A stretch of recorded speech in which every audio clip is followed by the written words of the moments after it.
One आज की class में हम लोग pair of linear equations in two variables इसके बारे में पढ़ेंगे। वेरी इंपॉर्टेंट चैप्टर है, सभी बच्चे ध्यान से देखेंगे और सीखेंगे। ठीक है बच्चों, पहला कंसेप्ट है इसमें linear equation in two variable. What is linear equation in two variable? An equation of the form ax plus by plus c equals to 0 where a, b and c are real numbers and a and b are not equal to 0 is called linear equation in two variables। ऐसा equation जो ax plus by plus c equals to 0 के form में हो, जहाँ a b c real numbers हैं, ठीक है, constant हैं, और a और b जीरो नहीं होना चाहिए, जीरो के अलावा कोई और नंबर होना चाहिए। तो उस तरह का जो इक्वेशन होगा उसको हम बोलते हैं linear equation in two variable. यहाँ पे दो वेरिएबल x और y हैं, इसलिए टू वेरिएबल हो गया। और लीनियर इक्वेशन हम इसलिए इसको कह रहे हैं क्योंकि इसकी जो डिग्री है वो 1 है।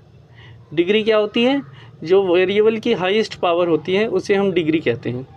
तो यहाँ x और y दो वेरिएबल हैं, दोनों की हाईएस्ट पावर 1 है, दोनों की पावर 1 है, देख रहे हैं आप। तो इसलिए ये लीनियर इक्वेशन हो गया, ठीक है। और इसमें दो वेरिएबल हैं, इसलिए linear equation in two variable हो गया। So this is called standard form of linear equation. ये आपको याद रखना है, ये वेरी इंपॉर्टेंट कंसेप्ट है, standard form of linear equation. जब आप क्वेश्चंस को सॉल्व करेंगे तो स्टैंडर्ड फॉर्म में कई बार कन्वर्ट करना पड़ेगा। तो जो भी इक्वेशन दिया होगा उसको हम ax plus B Y plus C equals to 0 के फॉर्म में कन्वर्ट करेंगे, ठीक है। जब भी स्टैंडर्ड फॉर्म में कन्वर्ट करना होगा, इक्वल टू के राइट हैंड साइड में 0 लिखना होता है और बाकी सबको लेफ्ट हैंड साइड में लाना होता है। For example 2x plus 3y plus 5 equals to 0 a की लीनियर इक्वेशन है, ये स्टैंडर्ड फॉर्म में है। यहाँ पे a की वैल्यू कितनी है 2, b की वैल्यू कितनी है 3 और c की वैल्यू कितनी है 5। x के साथ जो भी नंबर मल्टीप्लाई में होगा उसको हम a मानेंगे, y के साथ जो भी नंबर मल्टीप्लाई में होगा उसको हम b मानेंगे, और जो कांस्टेंट होता है उसको हम c मानेंगे। ये चीज़ समझ आ रहा है? अगर बाई चांस कोई नंबर नहीं होता है तो फिर उसकी वैल्यू 1 मानते हैं, 1 हमेशा होता है। जैसे मान लीजिए हमारे पास है x plus 2y plus 4 equals to 0। तो यहाँ पे x के साथ कोई नंबर नहीं लिखा है, लेकिन जब कोई भी नंबर नहीं होगा तो हम हमेशा क्या मानेंगे 1। यानी a की वैल्यू यहाँ पे कितनी हो जाएगी 1, b की वैल्यू कितनी हो जाएगी यहाँ पे 2, c की वैल्यू कितनी हो जाएगी 4। आई होप आपको समझ आ रहा होगा। अगर यहाँ पे माइनस आ जाए, मान लीजिए किसी क्वेश्चन में माइनस आ जाता है, जैसे मान लीजिए 2x minus Y minus 4 equals to 0 है। Now what is the value of a? a की वैल्यू कितनी होगी 2, b की वैल्यू कितनी हो जाएगी -1। हमें साइन के साथ लेना है क्योंकि b क्या होता है, जो y के साथ मल्टीप्लाई में जो भी नंबर होता है उसे हम b मानते हैं, लेकिन y के साथ कोई भी नंबर दिख नहीं रहा है, तो जब कोई भी नंबर नहीं होगा तो हम 1 मानेंगे, तो -1, और यहाँ आगे माइनस है तो -1। And what is the value of c? c की वैल्यू कितनी हो जाएगी -4। ये चीज़ समझ आ रहा है? a, b और c फाइंड करना सभी को आना चाहिए। इस चैप्टर में बहुत सारे क्वेश्चंस हैं जिसमें आपको a, b और c फाइंड करना है। ये चीज़ सबको समझ आ रहा है? x के साथ जो भी नंबर मल्टीप्लाई में होगा उसको हम a मानेंगे, y के साथ जो भी नंबर मल्टीप्लाई में होगा उसको हम b मानेंगे, और जो कांस्टेंट नंबर होता है उसको हम c मानेंगे। इन केस कोई भी नंबर अगर नहीं होता है तो हम उसकी जगह 1 मानते हैं, ठीक है। Next topic is pair of linear equation in two variables.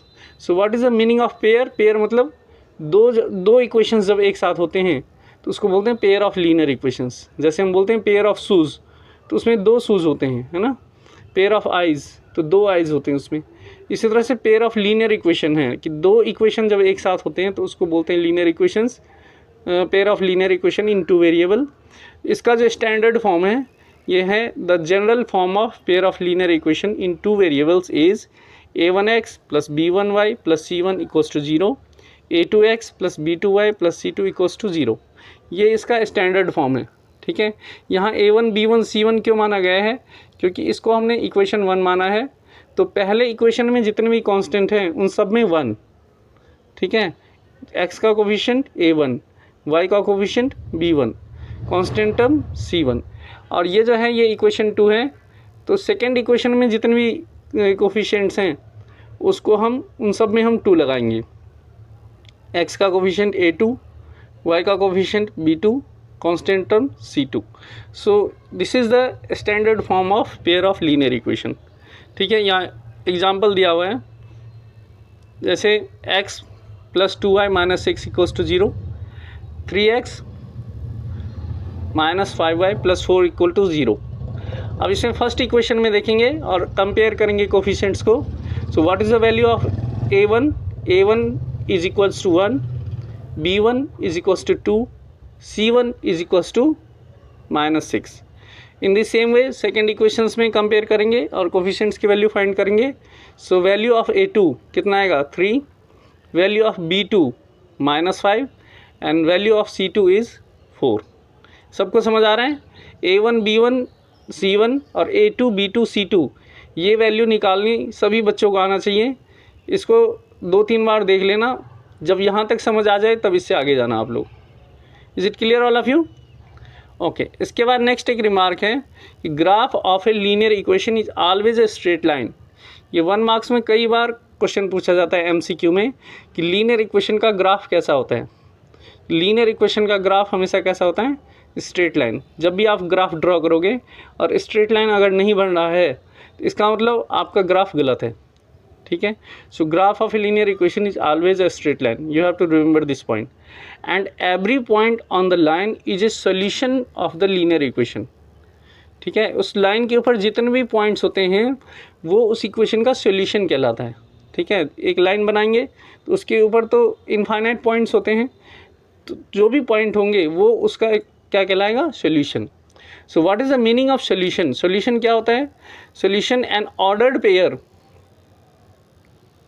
Alpha comma beta, ठीक है, alpha comma beta is called the solution of the pair of linear equation in two variable if it satisfy both the equation. 2 equation दिया हुआ है आपके पास और हमारे पास एक ordered pair है एक्स वाई. जो पॉइंट होता है ना 1,2 3,4 इस तरह से पॉइंट्स होते हैं, ब्रैकेट में लिखा होता है. जैसे ये 1,2 इसको हम बोलेंगे ऑर्डर्ड पेयर. इसमें जो पहला नंबर है इसको हमेशा x मानते हैं, दूसरे नंबर को हमेशा y मानते हैं. ठीक है. ये चीज़ आपको क्लियर होना चाहिए. इसको क्या बोलते हैं? Ordered pair. तो इसी तरह से कोई भी ऑर्डर्ड पेयर है अल्फा कॉमा बीटा, तो उसको हम बोलेंगे सॉल्यूशन तब बोलेंगे जब ये दोनों इक्वेशन को सेटिस्फाई करेगा. सेटिस्फाई करने का मतलब ये होता है कि if we replace x by alpha and y by beta in both the equations and solve them, then we get right hand side. अगर हम x की जगह अल्फ़ा रख दें और y की जगह बीटा रख दें और फिर सॉल्व करें तो हमें राइट हैंड साइड मिल जाना चाहिए. अगर राइट हैंड साइड आ रहा है तब तो वो उसका सोल्यूशन है, राइट हैंड साइड नहीं आ रहा है तो उसका सोल्यूशन नहीं है. यानी कि इसका मतलब ये है कि जो ब्रैकेट में पहला नंबर है उसको x की जगह रखना है और जो दूसरा नंबर है उसको y की जगह रखना है और फिर सिंप्लीफाई करना है. सिंप्लीफाई करने के बाद राइट हैंड साइड आ जाना चाहिए. राइट हैंड साइड अगर आता है तो वो उसका सोल्यूशन कहलाएगा, राइट हैंड साइड नहीं आएगा तो उसका सोल्यूशन नहीं होगा. फॉर एग्जांपल यहाँ पे हमारे पास पेयर ऑफ लीनियर इक्वेशन है x + y = 3 and 2x + 5y = 12. So 1,2 is the solution of these equations. Solution हम कैसे फाइंड करेंगे ये हम आगे सीखेंगे, बट यहाँ पर हमें ये चेक करना है कि 1,2 सोल्यूशन है कि नहीं है. हम कैसे चेक करेंगे सोल्यूशन है कि नहीं है? x जहाँ जहाँ x है वहाँ हम 1 रखेंगे, x को 1 से रिप्लेस करेंगे और y को 2 से रिप्लेस करेंगे. जहाँ जहाँ y है वहाँ आपको 2 रखना है. ठीक है, इन बोथ द इक्वेशंस. और फिर उसको सॉल्व करना है. अगर राइट हैंड साइड आ गया तो ये इसका सोल्यूशन होगा, राइट हैंड साइड अगर नहीं आएगा तो सोल्यूशन नहीं होगा. जैसे कि आपको फर्स्ट एग्जाम्पल में दिख रहा होगा, फर्स्ट इक्वेशन है x + y = 3. तो यहाँ x की जगह हम 1 रख दें, x + y = 3. ये है हमारा इक्वेशन. x की जगह मैंने 1 रख दिया और y की जगह 2 रख दिया. सॉल्व करेंगे कितना आंसर आएगा? 3 आ रहा है, राइट हैंड साइड आ रहा है, यानी 1,2 इसका सोल्यूशन है. इस तरह से दूसरा इक्वेशन है हमारे पास 2x + 5y = 12. अब x की जगह 1 रखो, कितना आ जाएगा? ये 2 × 1 = 2 प्लस 5 × 2. y की जगह कितना रखना है हमें? 2. ठीक, इसको सॉल्व करेंगे कितना आएगा? 2 × 1 = 2, 5 × 2 = 10. 10 + 2 करेंगे तो कितना आएगा? 12. राइट हैंड साइड आ रहा है नहीं आ रहा है? यानी कि 1,2 एक ऐसा ऑर्डर्ड पेयर है जो पहले इक्वेशन को भी सेटिस्फाई करता है और दूसरे इक्वेशन को भी सेटिस्फाई करता है. तो फिर ये इन दोनों इक्वेशंस का सोल्यूशन है. समझ आ रहा है? सबको समझ आ रहा है? Very good. चलिए इसके बाद नेक्स्ट पॉइंट है हमारे पास जो सॉल्यूशन फाइंड करते हैं इक्वेशंस का, उसके 4 मेथड हैं। Graphical method, substitution method, elimination method and cross multiplication method. तो हम ग्राफिकल मेथड के बारे में पढ़ेंगे। सभी बच्चे इसको ध्यान से सीखेंगे। बोर्ड के क्वेश्चन में एक क्वेश्चन ज़रूर आता है ग्राफिकल मेथड का, 100% श्योर है, एक क्वेश्चन ज़रूर आएगा। तो ग्राफिकल मेथड आपको अच्छी तरह सीखना है, बहुत ही ईजी है। इसके 2 स्टेप हैं। Find at least 3 solution. Step 1, find at least 3 solution of each of the equation, each of the 2 equations. Step 1 में क्या करना है, हमें 3 सॉल्यूशन फाइंड करनी है कम से कम, by putting the value of 1 variable. किसी भी वेरिएबल की वैल्यू पुट कर दो और उसको पुट करने के बाद फिर जो दूसरा वेरिएबल बचेगा उसकी वैल्यू निकाल लो, तो एक सॉल्यूशन आ जाएगा। फिर कोई दूसरी वैल्यू अपनी तरफ से रखो और फिर दूसरे वेरिएबल की वैल्यू फाइंड करो, तो दूसरा सॉल्यूशन आ जाएगा। इस तरह से 3 सॉल्यूशन निकालने हैं। फिर उसके बाद क्या करना है, step 2, plot these points in graph sheet and find the coordinate of the point where the graph of two these equations intersect और मीट ईच अदर। हमें क्या करना है कि इन पॉइंट्स को ग्राफ शीट के ऊपर प्लॉट करना है और प्लॉट करने के बाद हमें वो पॉइंट फाइंड करना है जहाँ पे दोनों के दोनों लाइन इंटरसेक्ट कर रहे हों, ठीक है, मिल रहे हों एक दूसरे से। तो वो जो कॉमन पॉइंट है, जैसे आपको ये वाला डायग्राम दिख रहा है, जब हमने ग्राफ बनाया है तो ये दोनों लाइंस पॉइंट ए पे मिल रही हैं। तो जिस पॉइंट पे भी मिलती हैं उसका जो कोऑर्डिनेट होता है a, b, वो इसका सॉल्यूशन कहलाता है। इतना सा काम करना है। स्टेप 1 में क्या करना है, आपको 3 सॉल्यूशन फाइंड करने हैं इक्वेशन 1 के, 3 सॉल्यूशन फाइंड करने हैं इक्वेशन 2 के, ठीक है। उसमें चाहे आप x की वैल्यू रख के y की वैल्यू निकालो या y की वैल्यू रख के x की वैल्यू निकालो, ये हमारी चॉइस होती है। फिर स्टेप 2 में क्या करना है कि जो सॉल्यूशन, जो पॉइंट्स हमने फाइंड किए हैं उन पॉइंट्स को ग्राफ शीट के ऊपर प्लॉट करना है और दोनों इक्वेशंस का लाइन ड्रॉ कर देनी है। वो दोनों की दोनों लाइन जहाँ पे इंटरसेक्ट करेंगी एक दूसरे को, वो पॉइंट उसका सॉल्यूशन कहलाता है। उसका जो कोऑर्डिनेट होगा वो उन दोनों इक्वेशंस की सॉल्यूशन होती है, ठीक है। अब जब हम ग्राफ ड्रॉ करेंगे तो 3 केसेस हो सकते हैं। देयर आर 3 केसेस, ठीक है। While plotting the graph the following cases are arises. Case 1, देखिए 3 केस हो सकते हैं। या तो वो दोनों लाइन कभी नहीं मिलेंगी, जो थर्ड केस है, पैरेलल हो जाएंगी, या फिर वो दोनों लाइन मिलेंगी, जो केस 1 होगा। या तो मिलेगी या नहीं मिलेगी, यही तो 2 चीज़ होगा। और तीसरा एक और हो सकता है कि जब हम ग्राफ बनाएंगे तो एक लाइन के ऊपर दूसरे लाइन का ग्राफ आ जाए, इसको बोलते हैं coincident. Same graph, coincident line, coincide करना। कोइंसाइड मतलब एक ग्राफ बनाया और फिर जब सेकेंड लाइन का ग्राफ बनाया तो वो भी उसी लाइन के ऊपर आ रहा है, कोइंसाइड कर रहा है। तो देयर आर 3 केसेस, ठीक है। Case 1, the 2 lines intersect each other at a point a, b, ठीक है। 2 lines intersect at a, b, दोनों लाइन जब इंटरसेक्ट करें, मिल रहे हों एक दूसरे से, in that case the equation have unique solution.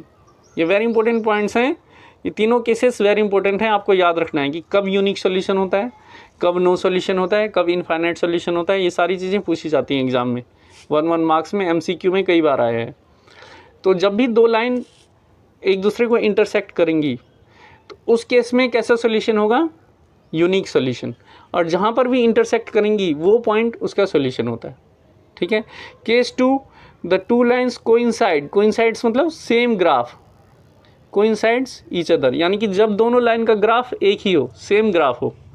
In that case the 2 equations have infinitely many solutions. उनके इनफाइनाइट सॉल्यूशन होते हैं, ठीक है। अगर वो इंटरसेक्ट करेंगी तो यूनिक सॉल्यूशन, यूनिक मतलब ओनली 1, एक ही सॉल्यूशन होगा, ठीक है।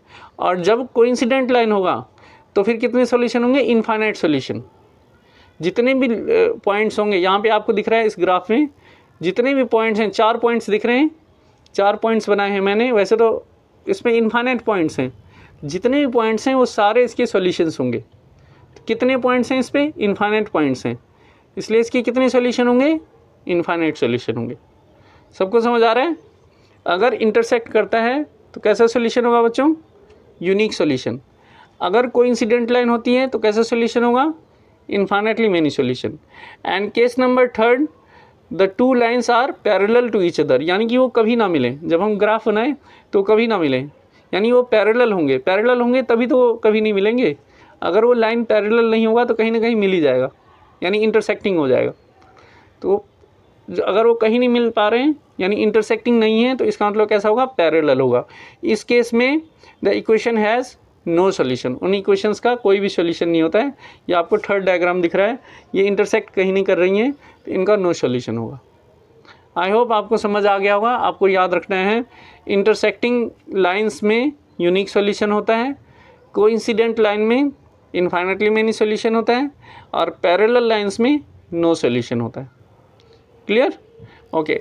इसके बाद नेक्स्ट टॉपिक है consistent and inconsistent pair of linear equation. ये भी वेरी इंपॉर्टेंट टॉपिक है, 1 मार्क्स में पूछा गया है कई बार questions. A pair of linear equation is said to be consistent if it has at least one solution. अगर उन दोनों इक्वेशंस का एक सोल्यूशन आ जाता है, कम से कम एक सोल्यूशन, तो फिर हम बोलेंगे कि वो जो लीनियर इक्वेशंस हैं वो कैसे हैं, कंसिस्टेंट हैं। ठीक है। And is said to be inconsistent if it has no solution. अगर उसका कोई भी सोल्यूशन नहीं निकलता है तो उसको क्या बोलेंगे, इनकंसिस्टेंट। अगर सोल्यूशन आ जाएगा तो कंसिस्टेंट, सोल्यूशन नहीं आएगा तो इनकंसिस्टेंट। इसका मतलब ये है कि यूनिक सोल्यूशन और इनफाइनाइटली मेनी सोल्यूशन, इन दोनों में इक्वेशंस को हम क्या बोलेंगे, कंसिस्टेंट। और नो सोल्यूशन अगर होगा तो उसको हम क्या बोलेंगे, इनकंसिस्टेंट। सबको समझ आ रहा है? इनकंसिस्टेंट और कंसिस्टेंट। अगर सॉल्यूशन निकल जाता है तो उसको क्या बोलेंगे, कंसिस्टेंट। तो यूनिक सॉल्यूशन और इनफाइनाइटली मेनी सॉल्यूशन, इन दोनों केसेस में पेयर ऑफ लीनियर इक्वेशंस कैसे होंगे, कंसिस्टेंट। जब सॉल्यूशन एक भी नहीं निकलेगा यानी नो सॉल्यूशन का केस होगा तो उसको बोलते हैं इनकंसिस्टेंट। ठीक है। Pair of linear equations are said to be inconsistent if there is no solution, it has no solution. ठीक है, ये आपको याद रखना है, 1 मार्क्स में कई बार ये भी पूछा गया है। ओके। इसके बाद नेक्स्ट टॉपिक है हमारे पास condition of solvability of pair of linear equation. Very important topic है, 3 नंबर में एक क्वेश्चन इसमें से ज़रूर आता है 3 मार्क्स का। देखिए इसमें पहले एग्जाम्पल दिया हुआ है, फिर यहाँ पर हमने a1/a2 की वैल्यू निकाली है, सेकंड कॉलम में b1/b2 की वैल्यू निकाली है, थर्ड कॉलम में c1/c2 की वैल्यू निकाली है। फिर यहाँ पे रेशियो को हमने कंपेयर किया है और उसके हिसाब से हमने रिजल्ट बताया है क्या होगा। यहाँ पे पहला इक्वेशन है हमारे पास x - 2y = 0, दूसरा इक्वेशन है 3x + 4y - 20 = 0। अब हम देखें कि फर्स्ट इक्वेशन में a1 की वैल्यू कितनी है, 1, क्योंकि x के साथ कोई भी नंबर नहीं है। जब कोई नंबर नहीं होता है तो कितना मानते हैं हम, 1। सो a1 की वैल्यू 1 हो जाएगी और a2 की वैल्यू कितनी हो जाएगी, 3। तो a1/a2 की वैल्यू कितनी आएगी, 1/3। फिर b1 की वैल्यू कितनी होगी, -2, और b2 की वैल्यू कितनी आएगी, 4। तो b1/b2 की वैल्यू -2/4 हो जाएगा, और c1 की वैल्यू 0 हो जाएगी और c2 की वैल्यू -20 होगी। तो 0/-20 आएगा यहाँ पे, इसको थोड़ा करेक्ट कर लेना, 0/-20। ठीक है।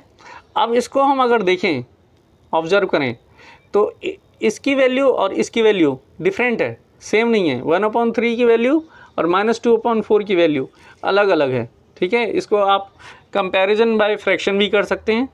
अगर आपको नहीं आता है कि कैसे कंपैरिजन करते हैं तो आप इस चैनल पे और भी प्रीवियस वीडियोज़ हैं क्लास 7th की और 6th की, उसमें आप देख सकते हैं। या दूसरा तरीका है कि इसको डेसिमल में कन्वर्ट कर दो, डिवाइड करके, तो उससे आपको पता चल जाएगा ये इक्वल है कि नहीं है। ठीक है। यहाँ पे हमें दिख रहा है कि these ratios are not equal.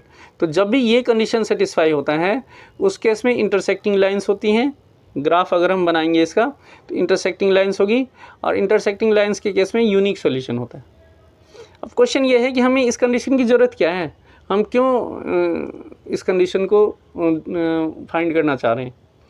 इसकी ज़रूरत ये है कि अगर ये कंडीशन हमारे पास ना हो तो हमें बार बार ग्राफ बनाना पड़ेगा, और ग्राफ बनाकर चेक करना पड़ेगा कि इंटरसेक्टिंग लाइंस हैं या फिर पैरेलल लाइंस हैं या फिर कोइंसिडेंट लाइन है। अगर हमारे पास ये कंडीशन है तो हमें ग्राफ बनाने की ज़रूरत नहीं है, हम इस कंडीशन को चेक करेंगे। अगर पहला कंडीशन आ रहा है तो हम क्या देंगे, इंटरसेक्टिंग लाइन, इसका ग्राफ इंटरसेक्टिंग लाइन्स होगा, और इस केस में एग्जैक्टली 1 सोल्यूशन होगा, यानी यूनिक सोल्यूशन होगा। ठीक है। इस तरह से अब सेकेंड एग्जाम्पल हम देखें, इसमें 2x + 3y - 9 = 0, 4x + 6y - 18 = 0। इसमें a1 की वैल्यू 2 है, a2 की वैल्यू 4 है, सो a1/a2 कितना आ जाएगा 2/4। b1 की वैल्यू 3 है, b2 की वैल्यू 6 है, b1/b2 की वैल्यू 3/6 आ जाएगी। c1 की वैल्यू -9 है, c2 की वैल्यू -18 है। अब इन सब को अगर आप सॉल्व करें तो 2/4 इसको सॉल्व करोगे तो कितना आएगा 1/2, 2 1 जा 2, 2 जा 4। 3/6 इसको आप सॉल्व करेंगे तो इसका आंसर भी 1/2 आएगा। -9/-18 इसको सॉल्व करोगे तो इसका आंसर भी 1/2 आएगा। मीन्स तीनों का आंसर सेम आ रहा है, यानी कि ये वाला कंडीशन हमारा सेटिस्फाई हो रहा है। a1/a2 = b1/b2 = c1/c2। जब तीनों रेशियो इक्वल हो जाते हैं, तीनों की वैल्यू सेम हो जाती है, तो इस केस में जो लाइंस का ग्राफ होता है वो कैसा होता है, कोइंसाइड करती हैं, सेम ग्राफ होता है।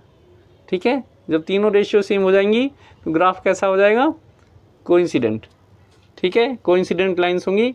और इसके कितने सॉल्यूशन होंगे, इनफाइनाइट सॉल्यूशन होंगे, इनफाइनाइटली मेनी सॉल्यूशन।